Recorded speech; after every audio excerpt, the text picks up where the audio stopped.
figure out how to fund things, right? They're trying to figure out, how many people are going to get free school lunches so that we know how much to budget for that. So they're constantly analyzing demographic data and trends. And again, they don't have nearly the same amount of interest in concealment as people probably at your local campus do. And so think about an agency like the Governor's Office of Planning and Budget. That's another tip, by the way. Those of you who, whether you're a college reporter or a professional reporter, man, the state budget is you should read it like a novel. Read it not for the money, read it for the storylines. Read it for the story that it's telling you, because all of those numbers have a story behind it. I'll tell you one war story from when I was a reporter. I mean, I remember this vividly, that I remember reading the Medicaid budget for the state of Georgia. And there will be descriptions, right, of programs that are funded by your state government. And I remember there was this enormous line item, like $400 million, and the description of it was non-emergency transportation. Non-emergency transportation, $400 million. And, again, like the kids at Tarleton State with the 0 rapes, right, you kind of looked at that, and my first response, just sort of sitting around the kitchen table, was, why are we paying for people to go to things that are emergencies, right? I mean, I understand paying for emergency transportation, but why are we paying, and it was hundreds of millions of dollars for non-emergency transportation. Well, that was the start of a great adventure that took weeks and months of digging, but it turns out that, in fact, there's this huge industry that's basically a taxi service of people who have these Medicaid-funded vans that go around picking people up to take them to their doctor appointments.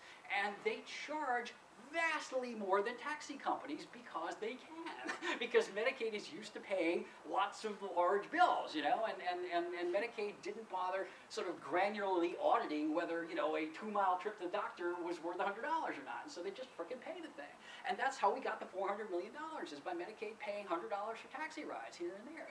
And it wound up being a pretty big story, and it wound up saving the state a whole lot of money because they figured out that they were overpaying these non-emergency transportation providers. So look at the budget as a novel. Look at the plot line and the storyline. What is it telling you? That what business is the state in, and why is it in that business? Look at it that way.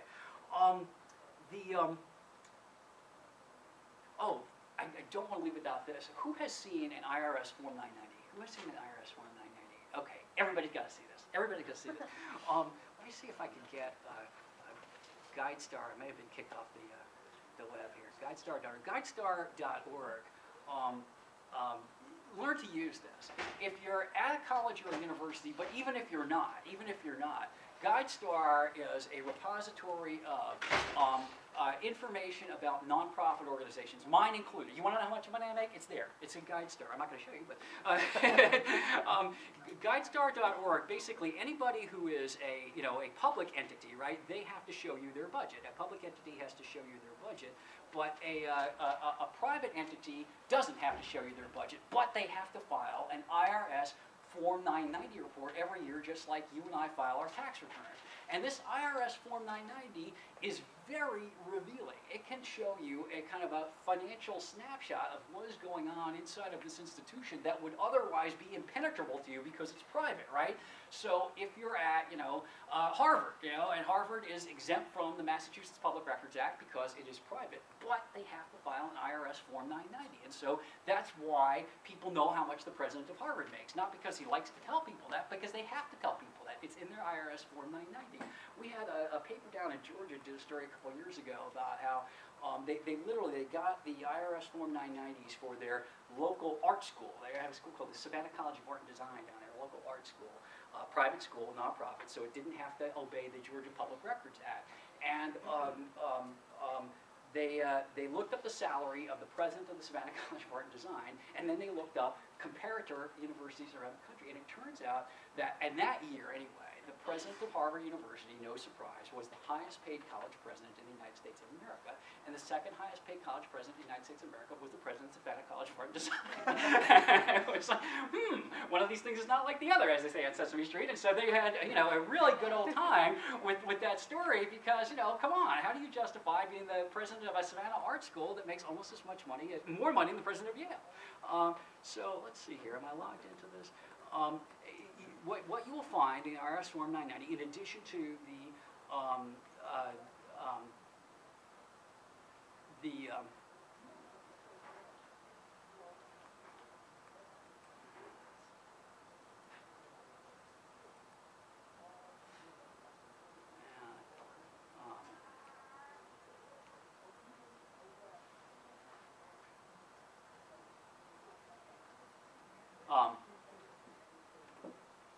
all right, I don't have my login memorized because I have it bookmarked at home. But guidestar.org is the site, and what you'll find, in addition to the salaries of the highest paid executives, you'll find things like, is anybody on the board of trustees of the institution or the board of directors of the institution doing business with the institution? And so if your college is buying cars from Honest Ed's car dealer and Honest Ed is on the board of trustees of the college, that's a story, right?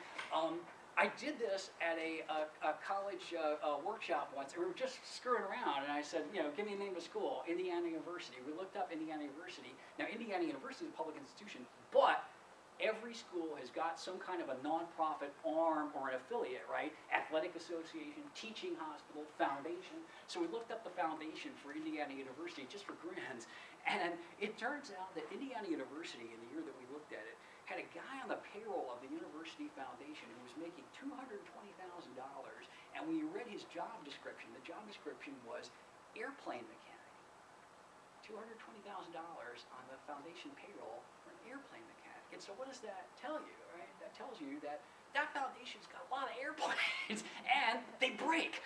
They're apparently not very good, because they break enough that it's worth them hiring a person for almost $250,000 a year to fix them. That's a story, right? And so, I mean, there are golden nuggets buried in those IRS 990 reports. So definitely get familiar with those, especially if you're in a private school. Yeah.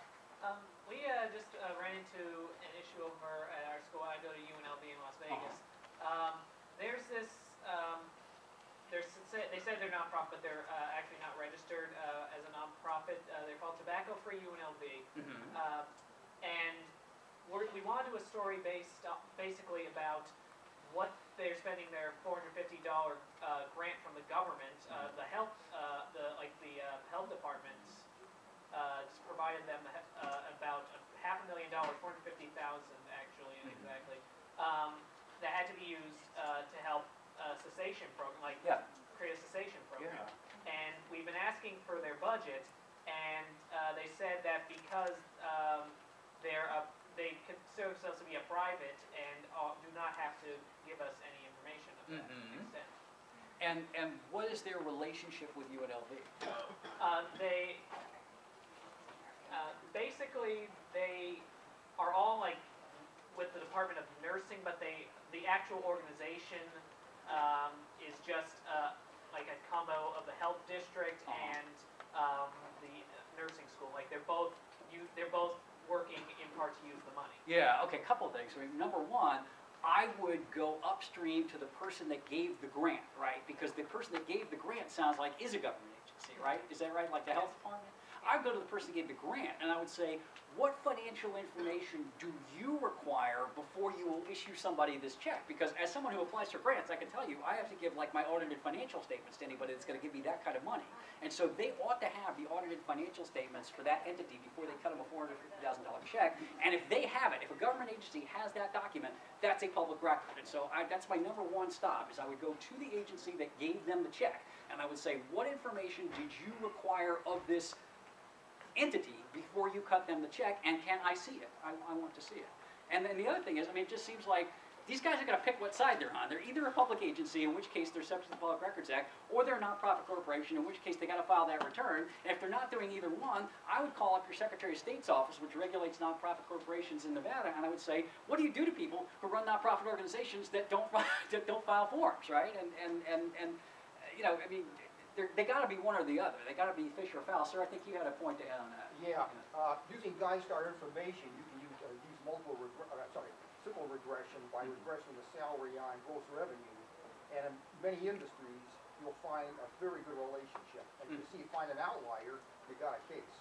That's a really good tip, right? To see where does our salary match up, right, with our gross revenue? In other words, yeah, if it's $1 million enterprise and they're paying $250,000 in salary to their executive, that's disproportionate to their revenue, right? Sure, And so right, yeah, that's a great one. On yours, I mean, and again, grab my card and we'll talk about this some more offline because I need to let you guys go. But that's what I would do first. I would go to the entity that granted the grant, and I would say, show me your file on this organization. Show me your whole file on this organization.